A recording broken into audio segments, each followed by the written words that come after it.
Streimelweger, and together with my colleague Jens, I will facilitate today's webinar. And my first, I would like to say first, please mute your microphone so that the presentation will not be interrupted by any noises.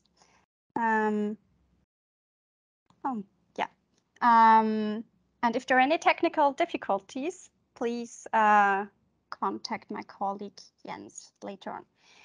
At first, at Amnesty International Austria, I have the great pleasure to get in touch with supporters like you are, you who support our human rights work around the world, you who are activists or donors, and I would like to say a very warm thank you to you all. Because of you, we are able to document human rights abuses worldwide. We are able to collect evidence and hand over our documentations and reports to seek justice. You will hear tonight about our human rights work in Ukraine. And keep in mind that through your actions, through your support, through your donations, this work is possible. So thank you very much from the bottom of our heart. And also thank you, Maria, who is joining us from Bratislava tonight to give a presentation. We very much appreciate that you are here tonight and that you will give an input on the human rights situation in Ukraine. And and also about your personal experience tonight. So thank you very much. And before I hand over to Maria, I would like to give some rather technical information about Microsoft Teams and about the agenda tonight. At first, I would invite you, or very much you're welcome, to activate your camera so that we can see you. It's always great to see some faces. And foremost, it's great for Maria when she gives the presentation to see some reactions from you. So please activate your camera. At the same time, I would like to ask you to mute yourself because of any background noises which might interrupt the presentation. And also I would like to inform you that the part of Maria's presentation will be recorded, but I assure you that you will not be recorded, so not your video and not your audio, just Maria's part. If you have any questions during the presentation, please feel free to post them in the chat. After the presentation of Maria, we will get back to them and go through them with her, and she has time to answer them. If you have any technical difficulties, I said it before, please contact my colleague Jens. But at first, you might want to log out of the meeting and log in again. This normally solves many problems. So, and also, if you have not done yet, I would like to invite you to go to menti.com or scan the code, which will be later on the screen, with your smartphone and answer the question posed, which is which human rights violations or which human rights are affected by the war in Ukraine. So I see many of you already did that. Thank you for that. In the meantime, I will hand over to Maria. So thank you very much. Thank you very much, Julia, and thanks everyone who joined our webinar. It's a pleasure to be here. And I'm also very happy to have an opportunity to speak more about Ukraine, about current situation in Ukraine, about civil society in Ukraine, and what international community can do to support civil society nowadays. Brief introduction of myself. My name is Maria. I'm Ukrainian originally. I'm from Kyiv. I used to work in Amnesty International Ukraine, and when the war started, I had to urgently leave, as well as millions of other Ukrainians who were forced to leave their homes because of this war. So today it's my privilege to answer your questions and to tell a bit more of current Ukrainian situation. Thank you for answering the questions, and I see here a lot of answer, and one of the most common one is that health was violated, right to health, and probably right to life is relation to that, because you're right that people that used to enjoy fully their life now happen to be extremely, their health happen to be extremely affected by the war. And it's not only about direct influence, like basically people being wounded, and that will change their life for the rest of their life, right? But also extreme influence on the environment that we have now because of this conflict, and that we will experience for years, if like dozens of years, and not only Ukraine, but the whole region and maybe the whole planet. Also, safety, freedom of expression, obviously, torture. Many people that were captivated, civilians that were captivated by the Russian forces were tortured. Liberty, freedom, education. Hundreds of schools were ruined because so many people were replaced. Now kids can't go to schools, so some of them try to keep educated remotely. But again, teachers were also uprooted. So many kids don't have access to proper education. So yeah, thanks a lot, all of it, right? Because that's how war influence our life. There isn't a single corner of our life and of a country that is not influenced by such major and cruel event as war. I think in the beginning I will speak a little bit. I will just tell more about Ukraine, about current human rights violations. Then we'll talk maybe a bit how to support Ukrainian civil society, what can be done, perhaps about some scenarios of what can be in future as far as we can do it from the point where we are. And obviously, I will be happy to answer all of your questions. And I really hope it be in a sort of a dialogue and a discussion. And if you don't agree with something, or if you have some questions that you always wanted to ask, but just feel free to ask them. Since I'm here, I will be happy to do that. So speaking about Ukraine, I don't know how much you know about this country because it wasn't in the news until recently, but it's a huge country in the east of Europe. It's larger than France, for example.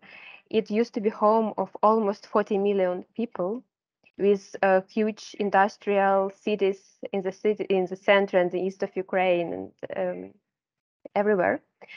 In 1991, it regained its independence after the collapse of Soviet Union.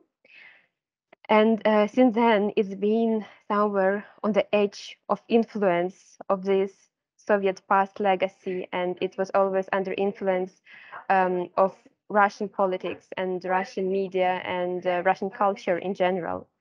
One of the major events that you probably heard was so-called Maidan Revolution, which took place in the 13th year, and that was the first so loud, so major event when Ukrainians stated loudly that they want to be part of European Union, they want to be part of larger European community.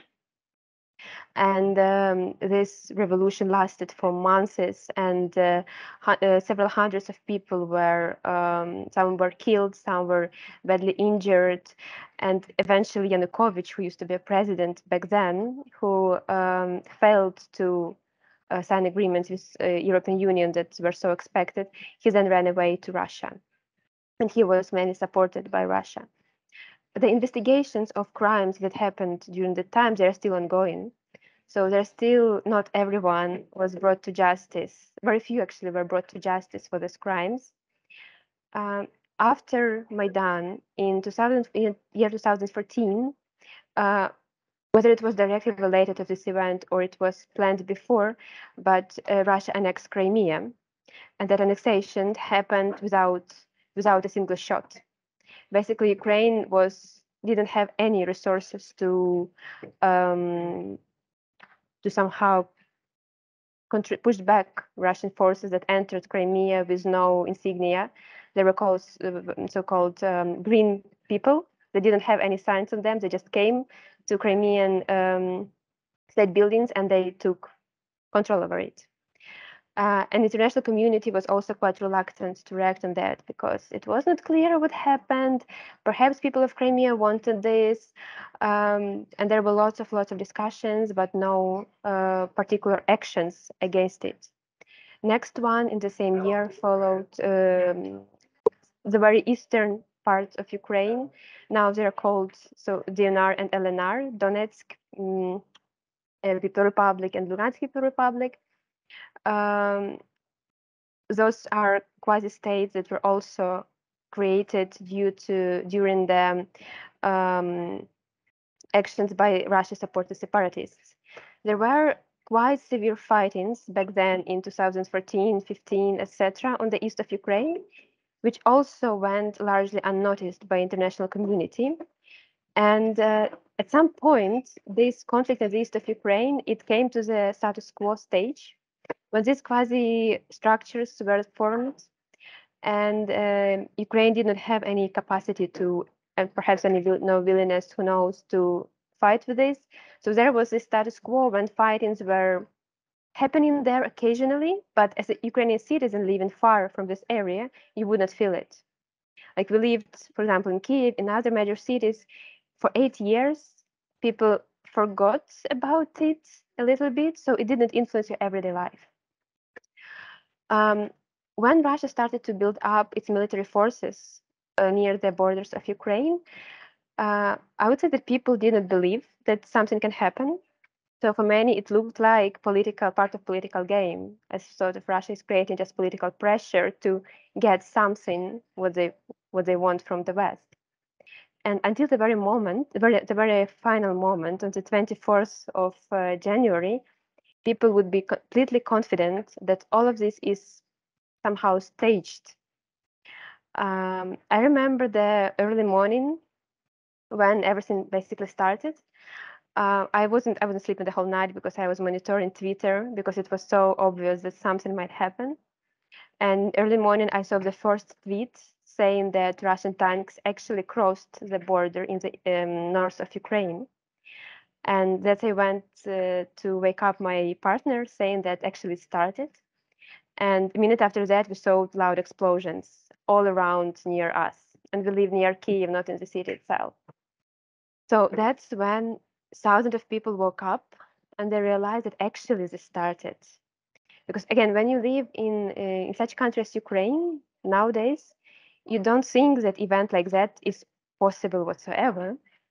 For example, when I was a kid, my great grandmother used to tell a lot of stories about Second World War, which she lived through as a young woman. And I always listened to that thinking like, yes, it was terrible. Good that I'm living in a different time and this thing will not happen.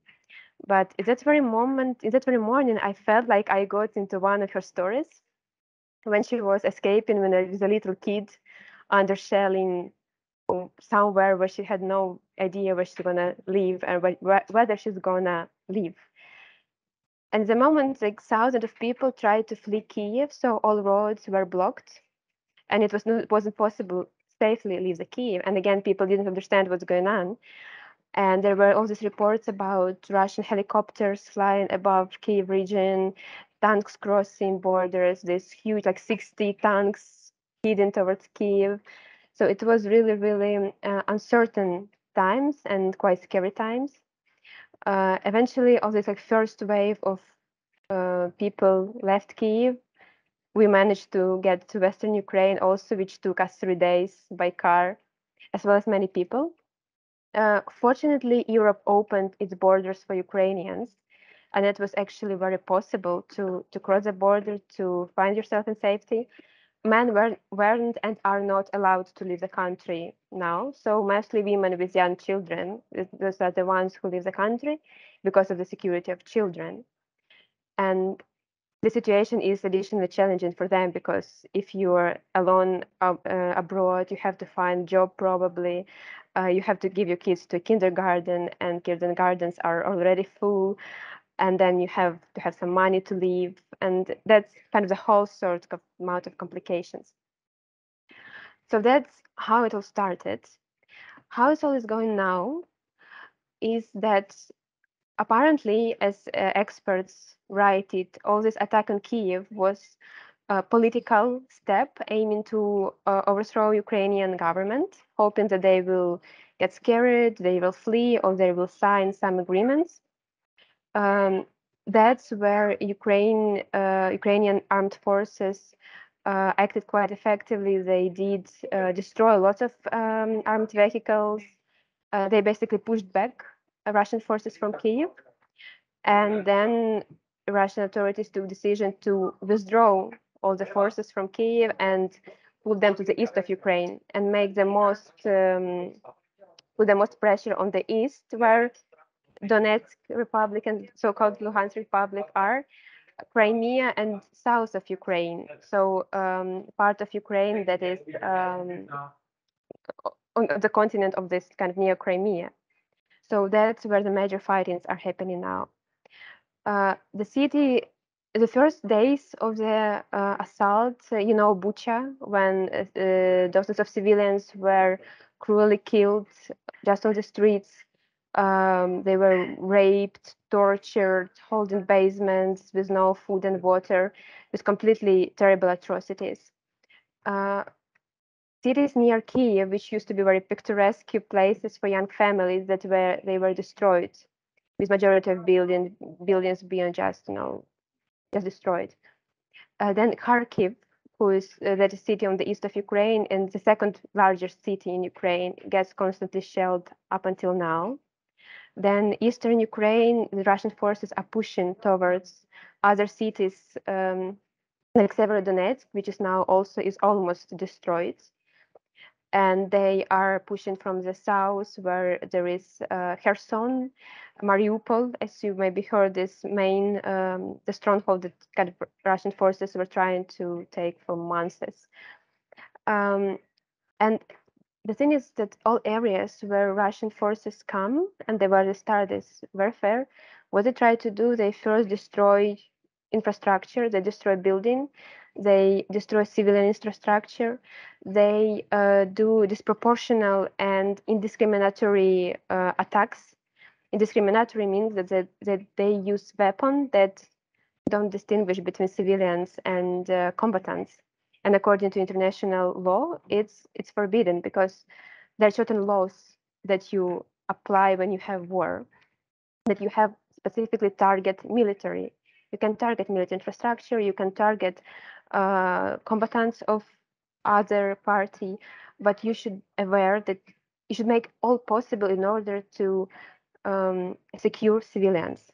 That's something that Russian forces completely not doing. For example, they targeted Mariupol theater. As you know, this in the shelter, the theater, there were people hiding, and they rode toward children in front of the theater, so it would be visible from above, from planes. And military planes that throw bombs on the theater, specifically on this place. They use cluster ammunition that is also forbidden by international law. They destroy basic utilities, so people don't have access to water, they don't have access to food. People in Mariupol, for example, they have to cook food on open fire and they don't have running water. There are reports that there might be cases of cholera developing there because of this all anti-sanitary, and also because of dead bodies lying on the streets. And that's basically the effect of Russian forces coming to certain area.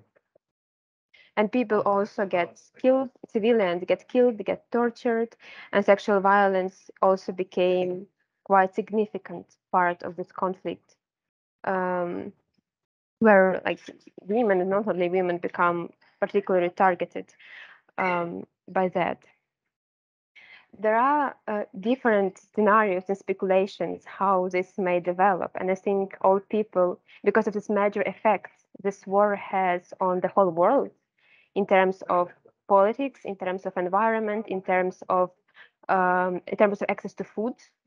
For example, some countries on the brink of famine because Ukraine is one of the largest exporters of wheat and other kinds of foods. The people wonder why this all is going to over, and when and how it's going to over. It's really hard to predict because in the end of the day, this all depends on the decision of one person. And when it's about one person, you cannot really guess what this one person is thinking. But the scenarios are, for example, that the conflicts can evolve, that Russian forces will push further, and then this conflict will split further. So if Ukraine does not stay as a country, it will lose its independence. Obviously, Russia will be able to overtake it, and probably what happens now on the occupied territories will be on the whole territory of Ukraine, which is going to be a disaster.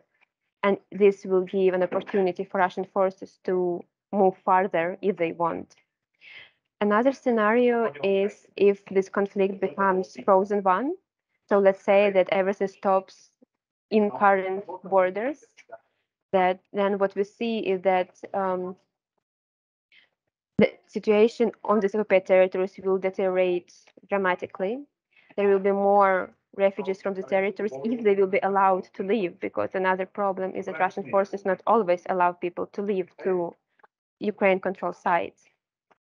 On the other hand, with this situation, Ukraine in general will probably get a lot of support, which will go to sustain this status quo, which will also Ukraine and the world and Ukraine will have to spend a lot of resources to keep the status quo like that. Also, there is a likely scenario that Russian authorities will decide that they are done with this and they will just take their army from Ukraine and let's say to the same borders as it was before 24th of January. Then again, there will be huge resources needed for innovation. There's also huge motivation from Ukrainian people to work on the renovation, because what people write now is things like, we're going to be back and we're going to rebuild everything. There also might happen some international hearings, and then some people can be brought to justice for what's been done. Although apparently this will take years and years, but that's how it works. What can be done with all the situation? Despite whatever scenario happens, there are still things that can be done to deal with the situation. There is huge potential in Ukrainian civil society. There always was, but now it's even more visible. There are still hundreds and thousands of people that volunteer. Almost all civil society organizations that now work in Ukraine, they switched their activity to provide humanitarian assistance, and they do what they can do to support people, to support civilians. For example, Amnesty did support a couple of civil society organizations, and will continue doing it. Some of the organizations, they work in the extremely affected areas. They help to evacuate people from these areas. One of the organizations, they used to work on issues of gender-based violence, and they had a shelter for women that are domestic violence survivors. Now they work in several Donetsk and other areas, evacuating people. And their director, every day she writes posts on Facebook saying, "We are alive, working." And occasionally she posts like, we don't have, cannot reach our team, so pray for them because they're there under shelling, and they take people out from there.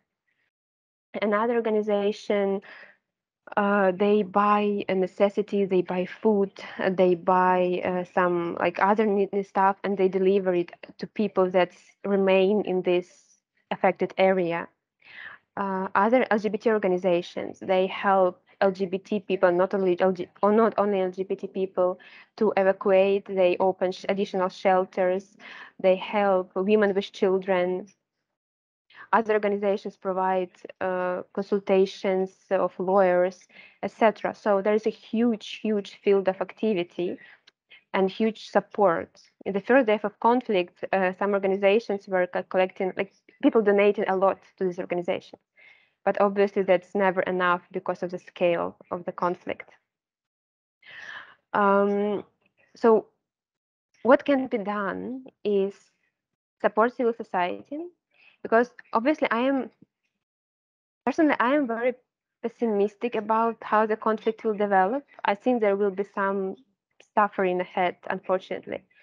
But on the other hand, I'm very optimistic because if Ukraine will survive this situation, this war, we expect that the whole the civil society will bloom. We expect the development of human rights because people are now become aware of the importance of human rights, the importance of international human rights law, because I understand that the only thing that it can protect them in long-term perspective. We expect a lot of support from Western countries, and not only Western countries, to renovate what was destroyed.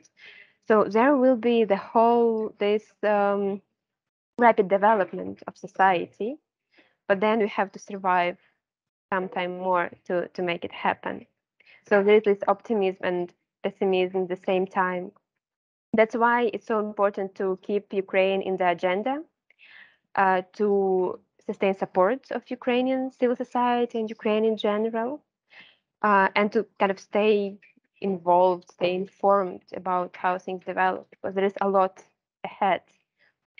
And also, what's important is what many Ukrainian organizations are doing as well, and media, is documentation of the violations. Because if we don't preserve evidence and we don't document them, then it will not get to international courts. Then we will not be able to bring perpetrators to responsibility. So there are also many organizations that work on that. They and government is also very much included in this and motivated to do it. Basically, preserving evidence, documenting, filing all these claims to international courts. Ukrainian organizations, they desperately lack experience in that because we hardly faced this event of this scale before. So there are a lot of issues on the way. Sometimes they do document violations, but they just don't know how to do it properly. That's why they require a lot of support in education, in capacity building, how to document the violations properly, what to do with evidence. And that's where Ukraine also requires, like the Ukrainian authorities also require international bodies to help. And it's already been done. There was very unprecedented response of international community to the conflict. It was maybe the most large-scale response comparing to other conflicts, which is also not right because every conflict is unacceptable and every conflict should get this level of response. But we do hope that this was done with regards to Ukraine conflict, it will create a precedent for other conflicts as well. For example, now a lot of work is put into development of international justice mechanisms that will allow to bring perpetrators to responsibility. And that's something, and also Amnesty is also very much involved in that. So basically we are working on the options to suggest something. And we do hope that this mechanism that will be applicable to other conflicts. So basically we're working on building better future without war. And obviously that war is disaster, that many people are dying and suffering, but that's also a great opportunity to make a world without wars in future. And that's, I think, also a great resource that I think also it's another reason why Ukraine should be supported in this way. Because if the society, if the country remains, if it wins, then it creates lots of opportunities for other countries as well. So I will end here, and obviously I will be happy to answer all your questions. So, and then we can keep discussing. Thank you so much, Maria. Thank you for your presentation and sharing your personal experience.